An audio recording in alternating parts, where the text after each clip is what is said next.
Cobra Kai Season 5 gives us some old familiar things and some new exciting things. But the thing that really stood out that no other season has done, no other season had the balls to do, but that Season 5 did have the balls to do, is finally give us Australian representation. For a show that is so diverse, we've never had an Australian character, and so brilliantly and perfectly brought to life by our very own Josh Lawson, a fantastic actor who's just, he's just so good at doing that Australian accent where you first hear it and you go, oh boy, that is way too extreme. There is only like 3 people in Australia with that accent. But all Australian actors, like if you see Hugh Jackman actually playing Australian, he's just suddenly like, oh bloody oath mate, I'm coming for you, bloody this, oh fair dinkum, and it's just like, that is crazy. I'm all here for it. It's not an accurate kind of, you know, everything, but it's the heightened accent that you want to hear in a Cobra Kai. Also, how do you represent Australia? How do you get us all wrapped up into one character? Well, you start him off as a fun larrikin, a bit of a surfer guy, charming, charismatic, friendly,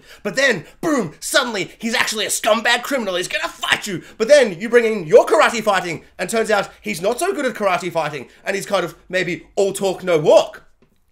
You've just grabbed all Australia in one and you just put it in a little thing, made Josh Lawson do it.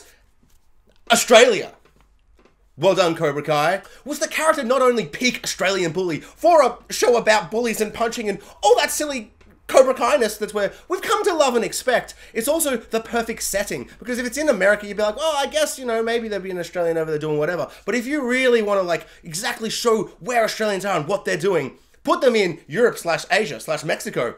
Backpacking, because there's no Australians here anymore. We've all just gone to those 3 places. And they'll be like, I've been backpacking for 6 years. I'll be backpacking here forever. But then one day they do come back and you're like, dude, Josh Lawson, why are you back in Australia suddenly? I thought you were going to be backpacking in Mexico forever. And he's just like, well, I can't say specifically. It was some kind of beach/karate incident.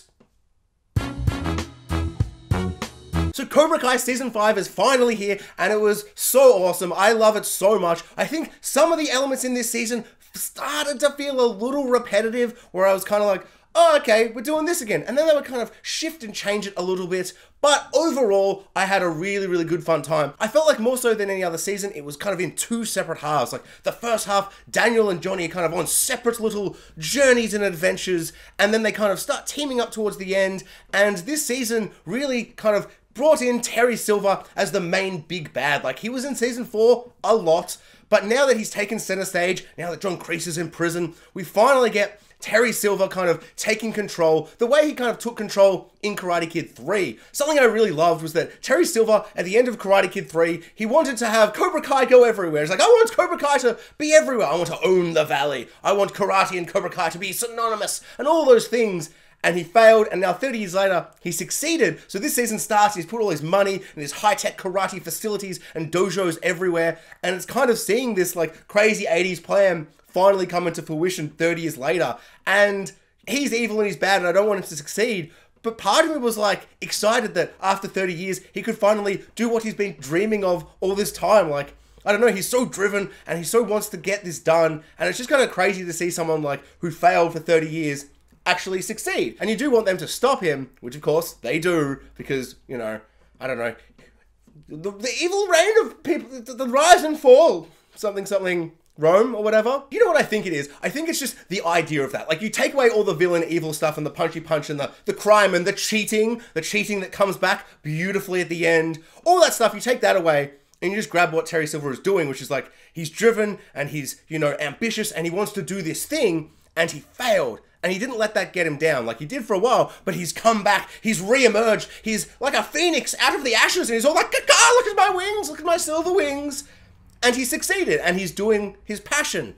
And I think that was what I was kind of like, it's what Cobra Kai does so well, where it makes you feel sympathy, and you understand where all the villains and anti-heroes, and you know, all the bullies, where they're coming from. And you can kind of sympathize with them on some level. Of course, they always take it too far. They punch a stingray, or they do a this, or they cheat in a competition when Tory totally could have won on her own. How dare you cheat and ruin her whole life and make her feel very sad all season. Also, that arc, spectacular. So on Tory, I feel like each season has a character that they build up as like kind of like, they're the meek, you know, timid character, and they're like, oh, bullying, I don't like it, I need to, you know, get power back, and they start to get power back, and they start to feel empowered, and then they start taking it too far. First we had Hawk, then we had Kenny, and Tory was kind of throughout that the whole time, but then each season, one of them would kind of go, oh, I've gone too far, and they kind of get out of the cult that is Cobra Kai. Oh, and there was Robbie in there as well. And this season, it's Tory. Like, at the end of last season, Robbie's like, I'm out of this crazy karate cult, evil cult, I'm out. And then this season, Tory wants to leave because of the whole finding out that he cheated, but she could have won anyway. And she feels cheated, which is understandable. That was such a heartbreaking moment, and I love how that informs her character over the whole season. But what I didn't expect is that she'd have to go undercover as like an informant, as a mole, for John Kreese, who's in prison the whole season, and she's like kind of, you know, trying to like bring it down from the inside, but it also means that she has to stay on the inside. And that was really compelling and a really interesting kind of character arc for her, because I've always kind of felt like I wanted her to do better, but I also understood where she's coming from, staying in Cobra Kai. Then that final thing ticks over last season, but instead of her, Robbie, both getting out, she has to stay in there the whole season, and then she's training other people, being like, hey, you should get out. Why should you get out? Shut up, karate! And all of that, which I found really, really compelling. And all of her arc finally leads us to the big epic conclusion where they out Silver as a cheater, and then all the Cobra Kai guys like take off their Cobra Kai jerseys and they chuck them on the ground, and they're all like, we don't like this anymore. And that was quite satisfying, and, you know, a good emotional payoff for all these characters being like, we've gone too far, I've just got to stay with Cobra Kai, you're wrong, Robbie, you're wrong, and especially Kenny Payne taking like kind of center stage this season, which I found really, really compelling and interesting, because he was kind of like, he kept toying back and forth, like, is he going to kind of, you know, pull a Hawk, because he's kind of new Hawk, is he going to fold back into like the Eli mold of it all? No, he goes full Hawk. But then at the end, he goes, oh no, I've come too far. I also really love at the end how he didn't have a moment with Robbie where he's like, you were right. Like Robbie comes up to him in that big aftermath scene, and he's just like, no, now Robbie, just get out of here. Which I found really, really compelling and interesting. But the way it all wrapped up with all the villains all kind of going good at the end, and we finally, after years and years, we finally have Robbie and Miguel like friends. And then by the end of the season, Sam has finally gotten over her hatred of Tory, and she's finally kind of accepted like who Tory is. Like, she goes to her home at one point and like sees the house, and we get a very cheesy, campy kind of PG version where he like pans over the house, and it's just like a little bit messy, and it's like, oh no, her life's in ruins, the bin's overflowing. Sure. Not to say Tory's life isn't like intense and a mess. Like, that's always been something I found so compelling about her, and something so frustrating I found about Sam, where she's always like, oh, everyone's got a sob story, ooh, but you don't have to be a bully. Yeah, well, you don't know where Tory's coming from. You keep mocking her when she's at work, but she goes 2 jobs a day, like, as a teenager to support her family, her sick mum. Like, Sam's always been very unlikable when she like fights off against Tory, but I've always found that super compelling. And I've just very mixed, nuanced feelings about all of them. Same with Robbie and Miguel, like, they have such justified reasons to hate each other. But I've always wanted them to get together for Johnny's sake. And Johnny this season, he goes through kind of I feel like this whole season feels very full circle. Like, we're coming back around to the start where Johnny starts off and he's like, oh, I was a deadbeat dad. And now he's finding out that he's pregnant and that he's got to like raise this kid again. He starts freaking out, but then he goes, no, I'll be the man that I never thought I could be for Miguel's mum. And all of these plots seem to kind of come full circle. Robbie and Miguel, original enemies. Now they have one final punchy punch. They go up the stairs and you're like, oh, they're both going to fall off. Who's going to fall off the balcony? But then they both go, hey, that was like the worst moment in our lives. I wish we could take it back. Blah, blah, blah. And now they're friends. They punch for a bit, but now they're mates. For the whole series, I've been so frustrated with Robbie, and you kind of understand where he's coming from, because 16 years, long time to be a deadbeat dad. But the way we've been focusing on Johnny, and you see how he's trying to do better, and he's just such a fun, likable, even though he's kind of an unlikable character at first, but he's trying to do better. And it's just such a compelling character, like, arc. You've always just wanted Robbie to just hug his dad, and Miguel is Johnny's surrogate son. I've always just wanted him and Robbie to hug it out and be brothers, because it would be so nice and sweet. And the same with Sam and Tory, but just to a lesser extent. I want them to hug it out and just get over your crap. But then at the end of the season, they've all teamed up, everything's all good, and I had a weird sense of like, this kind of feels like almost a series finale, except it's missing like a little bit of stuff. Like, and I know there's a big Worlds tournament. Oh, you thought the Valley tournament was a big tournament, but this is the world stage now. And you know, the whole season he's like, I'm going to take Cobra Kai global. Bum, bum, bum. Oh, evil music. Oh, I'm scared. Oh, global. And so I understand season 6 will be, I guess, one big final karateing tournament at the world tournament. But the way everyone's characters are, like, the whole show has been karate tournaments and punchy karate rivalries, but it's also been melodramatic teen drama mixed up with those rivalries. Like, I think my favorite scene was the season 2 finale, just that big karate war, gang war thing that happened at the school. It was so shocking and crazy, but all the character dynamics were playing out in this big karate fight, rather than if you watched a Degrassi, they would just kind of yell at each other in that, you know, aggressive way to end a season. So it just feels like it was the best of both worlds. And now we finally got to the end of season 5, and I just felt with a bit of like, they resolved everything. Everything feels complete and done. Terry Silver is in jail. It feels like Cobra Kai has been disbanded. They've all kind of gone, oh yeah, actually, we were wrong. We're not going to fully hug it out yet, but we were wrong. So the whole show has been Cobra Kai slowly coming back to rise. And I feel like if you didn't put in the John Kreese, like, faking his own death and escaping prison, which is madness. Like, he's gonna have to be on the run.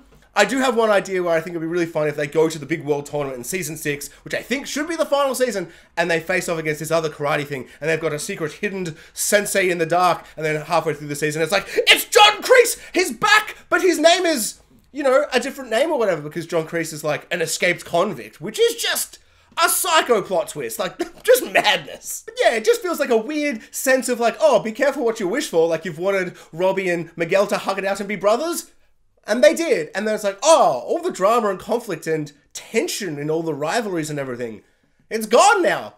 What do we have left? I guess the final season, I mean, I think season 6 needs to be the final season, because there were moments and hints this season where I was like, oh, it's starting to feel like just a tad repetitive, the way I never thought it would be after season 4. And unlike a lot of people, I haven't actually been watching this since the start. I literally only watched The Karate Kid 1 for the first time 2 weeks ago, maybe even less, and I've just smashed out the show and all the Karate Kid movies. Like, love it all so much. But having watched this now, I feel like, there was a bit where they're like, to get into the big world tournament, you've got to have another face-off. Your best man versus your best woman, fighty! And it's like, oh, okay. But the same as last season. This was 8 episodes ago. Like, 4 hours ago we did this. And Sam even has that thing where she's like, oh, actually, like, I just fought Tory. I didn't think I'd have to fight Tory again. Okay. And I was like, yeah, okay. Tory does escape and run away, so she doesn't have to fight Tory again. And so it is a little different, but it just feels very similar. It's like, oh, they're both facing off to see which one's the best. And then, like, the least shocking twist of all time. Oh, they both made it to the world tournament. Of course they did. Of course they did! It would be madness if only one of them made it. And the big kid fight in the finale, which is what we've come to expect from a Cobra Kai season finale, all the kids get into a big scuffle. It was really fun, but I was like, I don't know how many more seasons can end with them all just getting into a big room and punching. And the only thing that kind of gets it through is just a really classic, where it's just like channeling its inner 80s essence, where it's like, remember that training exercise from earlier? Do it again! Protect the egg! Wah! And they all circle around, and they're getting like, all the karate be like, oh, and they go in. And it almost felt like a bit, like, I really liked that though, because it felt like a bit like Battle of the Bastards almost, where it's like a big circle, so like, coming in, and all the kids are fighting, it turns into this big skirmish thing, and then the battle builds up, and it is really, really fun and exciting, but it just, for me, felt like it's like, okay, we've kind of done Karate Kid 3, we've brought back Karate Kid 2 characters, all these things. I just feel like to this point, we've kind of almost done everything. We've brought all the characters back, they've had satisfying, complete arcs. Johnny's arc feels very done now. Like, his son doesn't hate him anymore. His surrogate son and his son like each other. He's got a new kid on the way. He's learnt that he's going to be the father he never was before. It feels so complete, like, towards the end of the season, especially when he's like, I'm about to lose the fight because I've always just been fighting for me. And then the baby monitor thingy comes out and he's like, actually, I'm fighting for my baby and family. And then he does karate and wins. And it's like, okay, that feels like the arc is done. Like, I feel like I don't know where else to go with his character now. I feel like he's finally become the person he never was in season 1. And yeah, I don't know, it's just like a weird feeling of like, I've always wanted him and Daniel to team up. But then at the end of season 4, where they kind of separated again, I was like, oh, okay. And they finally come back together, and the guy's like, what are you going to call your thing? And it's like, well, actually, we should call it Miyagi-Do. And then Daniel's like, actually, we should call it Evil Fang. And it's like, they finally learnt that they can't, you know, they've got to work together. And I'm suddenly just left with this feeling of like, it's over. I feel like there's nowhere else to go. And so I think for this show to kind of feel like it perfectly finishes with a satisfying beginning, middle, end, is for the final season to be this big world tournament, and they go, and they're all like, we're teaming up, we're buddies, but then all the rivalries kind of start coming back out again when they realize, hey, the person who wins this will be the world best. And then Robbie and Miguel can have a final fight. But it's like, we're all friends, but those kind of rivalries can come out. And we can finally have one big fight. We'll bring in a final new villain and new punchy villains for them to fight. And it'll be led by John Kreese, who has, and I can't stress enough, the most psycho plot twist where it's like he fakes his own death and prison breaks out of prison. Just madness. I knew he wasn't dead because the way they did it, I'm like, but that was his sensei boy. Like this, we didn't have a beat to show that he was going to stab. Like, what the hell? So weird. The show also doesn't kill people. I feel like in the finale, they kept being like, oh, actually, we're very violent and gory and scary. And like Chozen gets his back cut, and I'm like, oh, wait, am I meant to think he's dead? That would be way too evil and like sad. The show is like fun. Like they did intense dark things like breaking Miguel's back like he's Batman, and Bane's just like, bah! But that was kind of the most horrifying thing they did, and I don't think they would kill a character. I think killing a character is just like, it's not the mood of this show. Like, this show is very nuanced and great characters, and a lot of the villains feel so fleshed out in the way where it's like a Game of Thrones character where I'm like, oh, I understand where they're coming from and this and that, but they're wrong. But I still understand them and sympathize, and I find them interesting. But generally, the show itself is campy and cheesy and silly. It's old men being like, we've got karate dojos in our rivalry, and let's punchy punch. And even though Daniel's wife keeps saying how very serious and scary all of this is, it is kind of light and silly and dumb and stupid, you know. I mean, except for that one bit where Terry's like, actually, I burned down this man's entire life, the furniture store. Madness. And so we do get Karate Kid villain from the third movie. I can't remember his name. Badass, whatever his name. He's back, and he has a furniture store. Amazing. Just classic Cobra Kai, and with the character just being so meta, where he's like, I'm so sorry, Daniel. I was like some kind of crazy 80s villain. I don't even know what was going on. Literally psycho. I think about it every day, and it haunts my dreams. What can I say? It was like I'm in some stupid movie that couldn't possibly exist in real life. I was psycho. And then when his furniture store is burnt down, then he runs away. I'm like, oh, okay, we're not going to see him again. That's kind of, oh, okay. But then when he comes back in the finale, and we have the villains, the bully villains from Karate Kid 1, 2, 3, all together with Daniel being like, we can't go and fight the villain. This is crazy. We're all drunk and psycho. I think he's on something. But then all the bully villains leave without him for a final confrontation with Silver.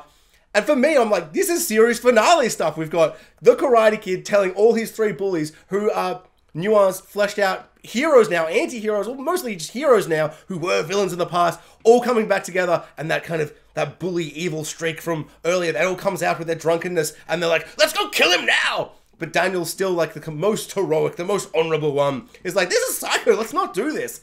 I was like, this is peak everything about the show. But how much further can we do? Like, how much more can we do with this concept?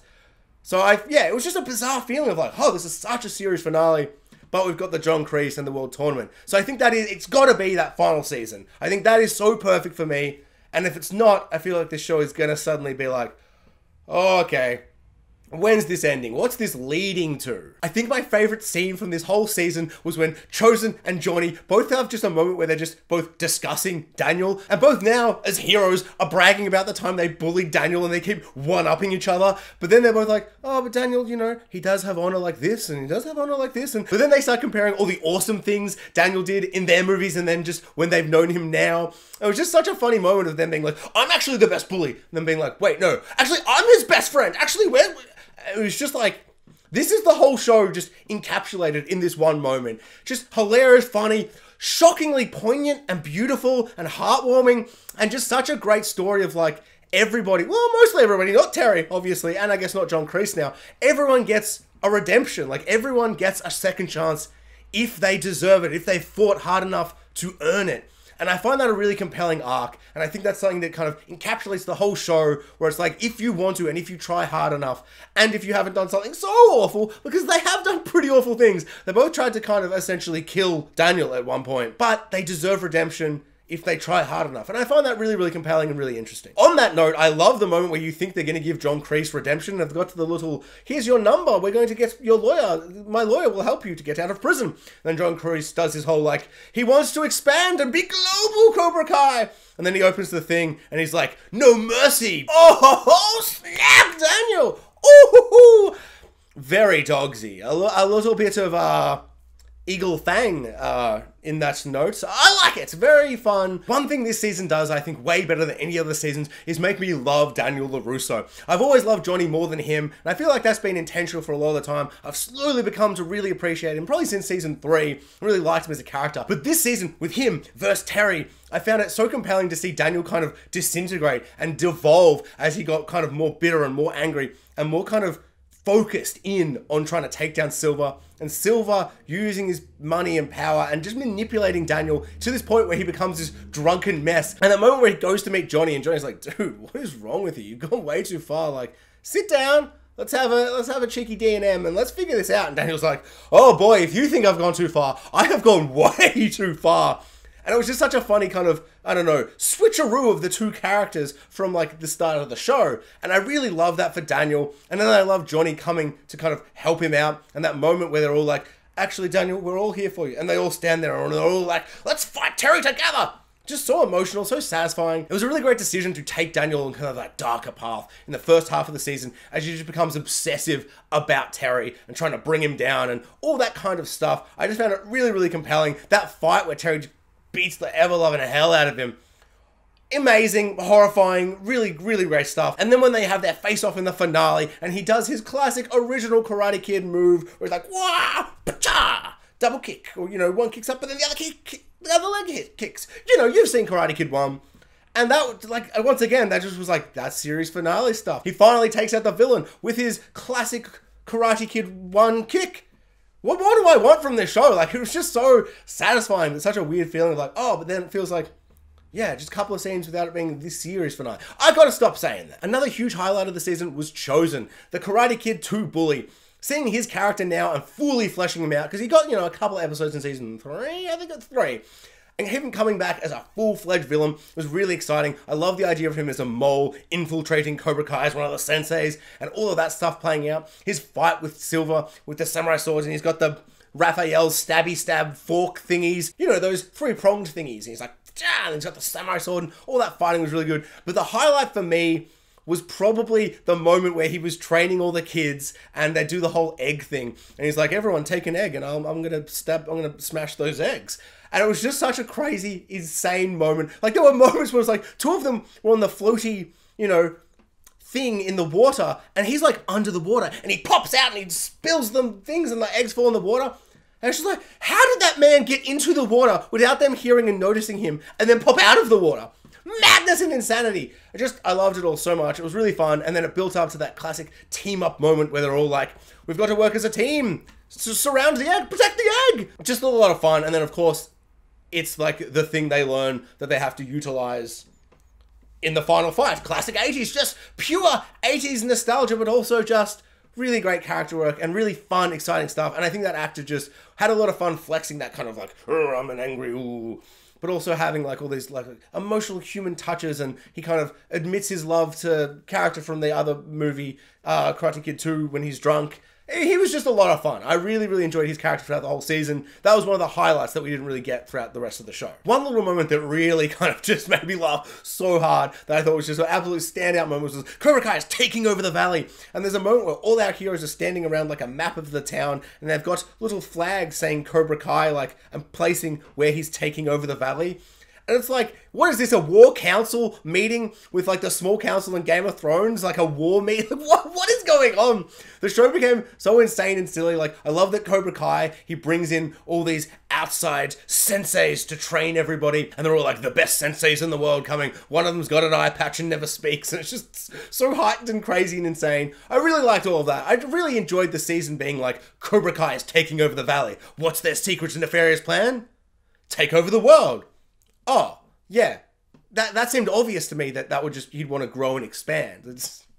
I don't feel like that was like a thing they needed to get from John Kreese. It seemed very, very obvious. But I did really like the kind of theme of Terry being like, I was always the student, but I'm actually the master. And him kind of telling Kenny to do that. Kenny's transformation into kind of the master, the leader, the one who tells people what to do rather than listening to what people say he should do. I found really, really compelling. And I just can't get over how good the flashbacks of all the villains are, particularly with Terry and John Kreese. Like, I love that one that's set in wherever they were training, and he shows him the thing where it's like, world tournament? We should do the world tournament. And John Kreese is like, no, I'm training Johnny Lawrence, it's gonna be, we're gonna be the best. He's like, okay, okay. But that's always haunted him for 30 years. And now he's finally got to do his dream.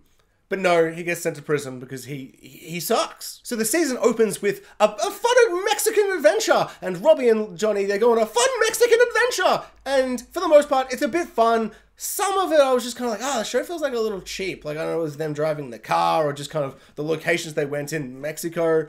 But I don't know, it was just kind of like, it was okay. And him meeting his dad, his dad's actually super nice. But I'm like, well, he probably won't be. And then his dad turns out to actually not be so nice.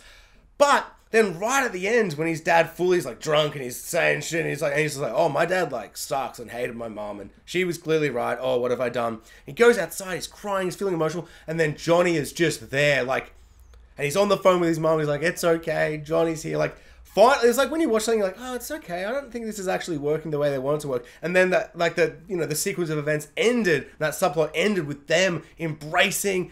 Oh, it was so overwhelmingly powerful. I found it super compelling, just brilliant kind of end to that like little opening arc for the season.